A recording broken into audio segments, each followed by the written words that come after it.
भारत में मानसून का महीना आ चुका है। ठंडरिंग जो है वो हो रही है, ठनक रहे हैं, और उसी बीच एनटीए की आकाशवाणी होती है, सावधान 15 से 19 जुलाई के बीच री एग्जाम होने जा रहा है सीयूईटी का। अब ये एग्जाम क्यों ले रहे हैं, इसका कोई जस्टिफिकेशन नहीं है, ना ही बड़े पैमाने पर अलग से कोई नोटिफिकेशन निकाला। एक ही नोटिफिकेशन में पॉइंट वाइज उसको लिख दिया।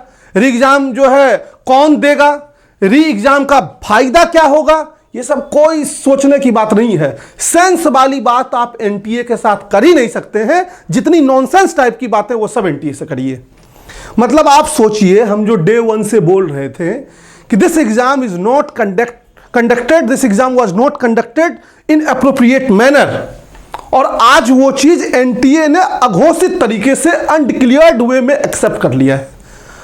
डिक्लेयर्ड वे में तो उन्होंने कुछ नहीं कहा, अनडिक्लेयर्ड वे में कहा कि those candidates who have faced problem in various manners, अलग अलग तरीकों से जिनको समस्या हुई है उनका री एग्जाम लेंगे। एनटीए का ये री एग्जाम मॉडल पूरे विश्व में जाना चाहिए। ये नेशनल लेवल का नहीं है, ये यूनिवर्सल लेवल का मॉडल है। क्या मॉडल है?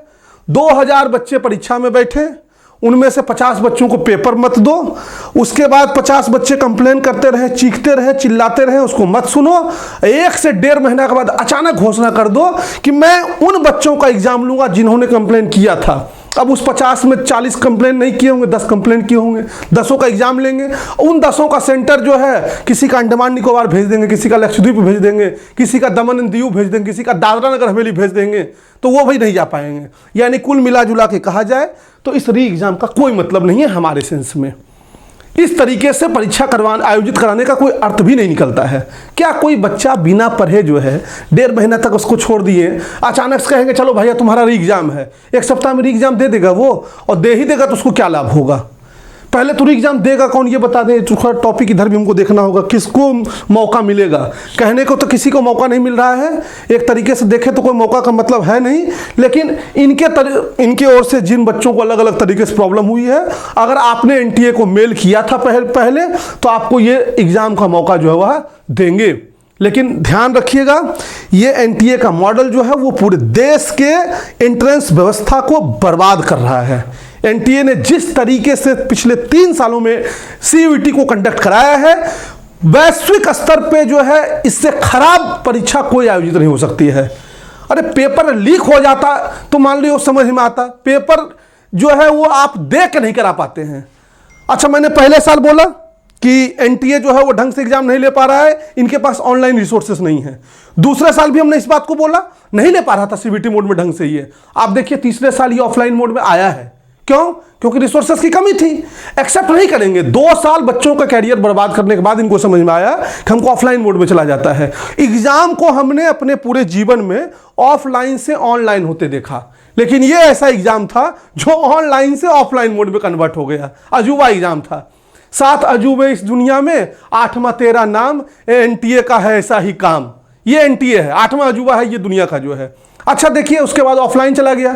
अब मैं इसी साल आपको कह रहा हूं, अगले साल के लिए नोट डाउन कर लीजिए, अगले साल ये लोग जो है हिंदी इंग्लिश दोनों पेपर देंगे, क्योंकि इस बार तो पेपर किसी को बांट दिए जो है हिंदी वाले को इंग्लिश में, तो बाइलिंगुअल रखना नहीं था इनको, पेपर पैसा बचाना था पेज का।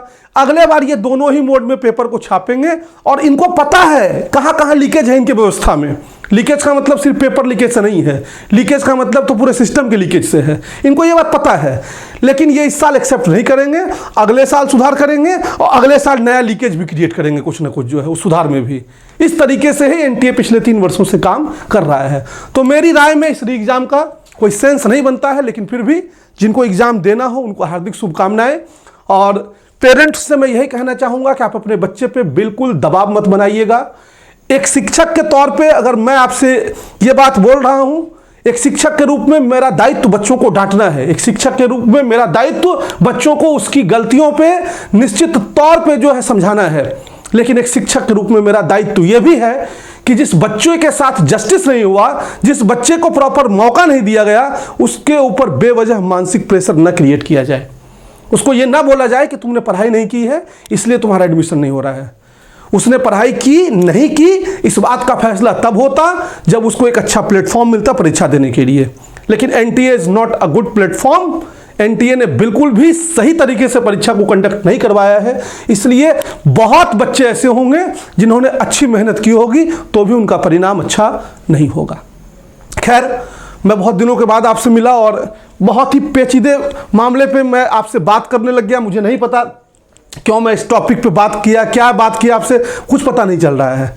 इतना पता चल रहा है कि इस फैसले का कोई मतलब नहीं है और ना ही ज़्यादातर बच्चों को इसका कोई लाभ जो है वह मिलने वाला है। दूसरा, रिजल्ट में होगी देरी, तो देरी तो हो गई, होगी क्या, अब तो ऑलरेडी लेट है और आगे भी लेट होगा, इसमें भी कहीं कोई दो राय नहीं है।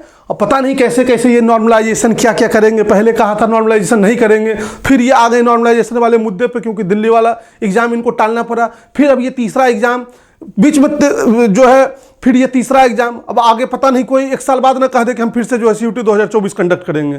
कोई भारी बात नहीं है, कभी भी कहीं भी किसी भी वक्त हर समय 24/7 3/365 ये एग्जाम कंडक्टिंग मोड में ये बॉडी रहता है। जहां मन करेगा वहीं परीक्षा आयोजित कर देंगे। पीपल के पेड़ के नीचे, नदी में जो है, तालाब के पास जो है, कहीं जो है पुल पे, कहीं भी परीक्षा कंडक्ट करा सकता है। तो एनटीए एक ऐसी एजेंसी है जिसके ऊपर आपको पूर्णतः विश्वास करना चाहिए और इसके काबिलियत पे बिल्कुल शक नहीं करना चाहिए। अभी डीजी को हटाया गया है, हम कह रहे हैं डीजी छोड़ दीजिए, इसमें जितने हैं एजी पीजी सीजी सब है, सबको हटा देना चाहिए। कोई किसी लायक नहीं है, इसे एग्जाम होता है इसे। खैर, आपका अगला टॉपिक क्या है उस पर हम आपसे फिर संवाद करेंगे। और हम एक बात आपको बताएं, बिल्कुल मन से टूटिएगा मत, क्योंकि ये एक ऐसा प्रोसेस है, ऐसा दौर है जिससे आप गुजर रहे हैं और हमको पता आप हताश हैं, आप निराश हैं, आपके पास कोई विकल्प नहीं है रोने के अलावा। तो अंदर से तो रोना आएगा और आप रोएंगे, हम इसमें नहीं रोक पाएंगे आपको, लेकिन आप केवल अपनी गलती मत मानिएगा और आगे के भविष्य को कभी इनके चक्कर में दांव पे मत लगाइएगा। हार्दिक शुभकामनाएं आप सबको, जो लोग फिर से एग्जाम में बैठेंगे उनको भी, और जो नहीं बैठेंगे काउंसलिंग प्रोसेस में हम लोग जुड़े रहेंगे आपसे, और नहीं भी कहीं सिलेक्शन होता है उसके ऊपर भी डिबेट करेंगे हम लोग, उसके ऊपर भी हम लोग संवाद करेंगे कि क्या कर सकते हैं। ऐसा नहीं है कि JNU BHU DU AU पहुंच जाएंगे तो आप तोप खान बन जाएंगे। वहाँ भी अगर आप छर्रा के लायक नहीं है तो छर्रा के लायक नहीं रहेंगे, ठीक है। तो तोप बनने का काम आप मेहनत से, पढ़ाई से कर सकते हैं और उसके लिए हम लोग संवाद करेंगे। All the best, love you all, और फिर मिलते हैं अगले वीडियो में किसी नए टॉपिक के साथ। Thank you very much.